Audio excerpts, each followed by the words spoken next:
Your makeup looked flawless in the mirror, but in photos? Flat. Greasy. Washed out. What happened? Makeup that works for real life doesn't always work for the camera.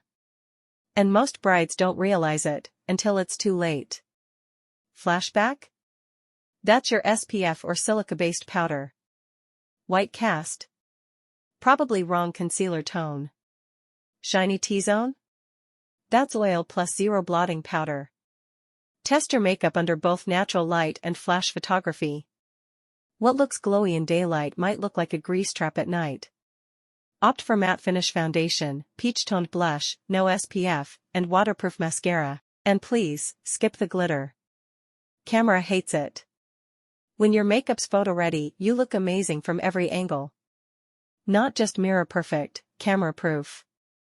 And that's what lasts forever. Save this for your makeup artist or trial day.